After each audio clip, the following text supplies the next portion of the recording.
ছাত্র জনতা তরুণ তাদের প্রতি সম্মান রেখে কথা বলেছি। আপনারা যে বলেন এদেশে 24 সালের দেশ স্বাধীন হয়েছে, সুন্দর হয়েছে, কিন্তু ছাত্র জনতা এদেশের যুব সমাজের অবদান আছে, এটা আপনারা স্বীকার করে নেই অর্জন পেয়েছি। আপনারা যে বলেন এদেশের রাজনীতি এখন বিএনপির পক্ষে প্রশাসন, বিএনপির পক্ষে সরকার, এগুলি যে বলেন আপনারা চিন্তা করে বলেন না।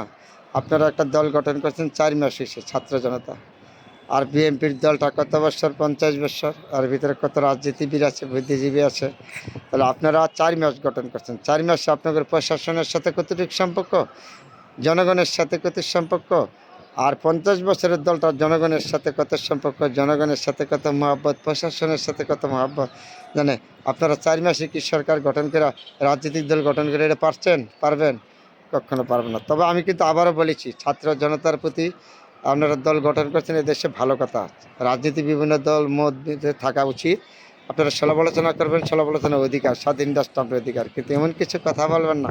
কিন্তু রাজনীতিবিদদের প্রতি সম্মান রেখে কথা বলবেন আপনারা, অথবা মানুষ আপনারা তো একদিন বড় রাজনীতিবিদ হবেন, এই দেশ শাসন করবেন, আশা আছেন। তাহলে আমরাও তো আশা আছি আপনার উপরে, আপনাদের উপরে আশা আছি, ছাত্র জনতাদের উপরে, এটা কোনো সন্দেহ নয়। ছাত্র জনতা আমাদের ভবিষ্যৎ, এই দেশের যুব সমাজের প্রতি আমাদের সবসময় ভালোবাসা আছে, থাকবে। কিন্তু যুব সমাজ ছাড়া কখনো একটা রাষ্ট্রীয় উন্নত করা যায় না।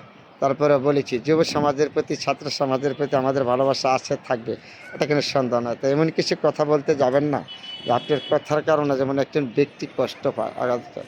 আপনারা চিন্তা করবেন, আপনারা হয়তো 24 গণঅভ্যুত্থানের পর আপনারা আসছেন, দেশ স্বাধীন করেছেন আপনাদের সব, আপনাদের যারা নিহত হয়েছে তাদের প্রতি আমরা সবসময় কৃতজ্ঞতা, আল্লাহ পাক রব্বুল আলামিন তাদেরকে যেন জান্নাতবাসী করে, কোনো সন্দেহ নেই।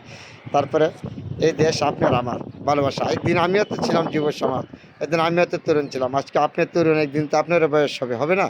তাহলে আমাদের সবার রাজনীতিবিদদের প্রতি সম্মান রেখে কথা বলে। আপনারা যে বলেন, এই পরশুদিন শুনলাম টকশোয়ের মধ্যে একজন নাগরিক কমিটির একজন যোগ্য মহাসচিব বলেছিলেন যে বিএনপির পক্ষে প্রশাসন, বিএনপির পক্ষে সরকার, এবার তা নির্বাচন করা যাবে না। তাহলে কোথায় থেকে প্রশাসন আনবেন, কারা নিরপেক্ষ, এটা নিয়ে আসেন। এটা আপনাদের প্রতি সম্মান রেখে বলেছি, আপনি কি আমি অসম্মান রেখে কথা বলবেন? কেন ছাত্র জনতার প্রতি আমাদের সম্মান আছে, আপনাদের প্রতি এটাই রেখেছি। তাহলে এমন কিছু কথা বলবেন না যাতে দেশের জনগণ গ্রহণ না করে।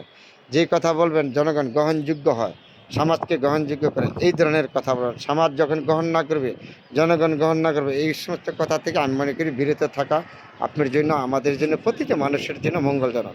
আসেন না, এগুলি চিন্তা ভাবনা করি আমরা কথা বলি, চিন্তা ছাড়া কোনো কথা বলা আমাদের সমাজে মোটেই ঠিক না। তারপরে আবার বলেছি, বাংলাদেশে যতগুলি রাজনৈতিক দল আছে তারা 40 বছর, 20 বছর, 30 বছর, 10 বছর তাকে রাজনৈতিক দলের বয়স, আপনাদের হচ্ছে 4 মাস। তো 4 মাসে যদি সব কিছু করে লাইতে চান তাহলে পারবেন না। একটাই পথ করতে পারবেন, জনগণের কাছে যান, জনগণের বল যার, তার বল হইল সব। জনগণের বলে নিয়ে রাজনীতি করে দেখেন, জোর জুলুম আর দিন নাই, এখন চলতে হবে জনগণের উপরে নির্ভর করে। জনগণ যদি আপনাকে ভোট দেয়, আপনার সরকার গঠন করবেন, বিএনপিকে দিলে বিএনপি করব, নাগরিক কমিটিকে নাগরিক কমিটি করব, জামাতকে দিলে জামাত করব।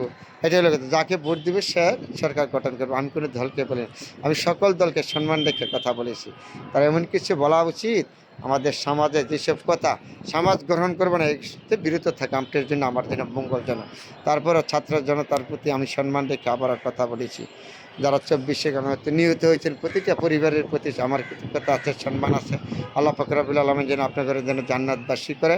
সকল রাজনীতিক, সুশীল সমাজ, বুদ্ধিজীবী তাদের প্রতি আমার সম্মান আছে, সম্মান রেখে কথা বলেছে। এদেশের সেনাবাহিনী, নৌবাহিনী, বিমান বাহিনী যারা আছেন তাদের প্রতি আমার সম্মান, ইউনিট সরকারের প্রতি আমার সম্মান আছে। এদেশের সব পুলিশ খারাপ তা বড় কথা না, ভালো পুলিশ আছে, তাদের প্রতি আমার সম্মান, ভালোবাসা আছে, আন্তরিকতা আছে। সবাই ভালো থাকবেন, অনেকগুলি কথা বলেছি, সবার জন্য দোয়া এবং শুভকামনা রইল। আমার ভুল হইলে ধরে দেবেন, কিন্তু সম্মান এমন একটা জিনিস গাছের গোটা না, সম্মান আমি নিজে তৈরি করে নিতে হবে। আসেন আমরা সবার সম্মানিত ব্যক্তিকে সম্মান করি, মন্দকে মন্দ বলি, ভালোকে ভালো বলি, তারপর আপনার জীবন আমার জীবন সুন্দর হবে। অনেকগুলি কথা বলেছি, সবার কাছে ক্ষমা চাই নিছি, ভুল হইলে আমাকে ক্ষমা করে দেবেন। আমি একজন ক্ষুদ্র মানুষ হিসেবে একটু কথা বলি, লেখালেখি করি, আলহামদুলিল্লাহ।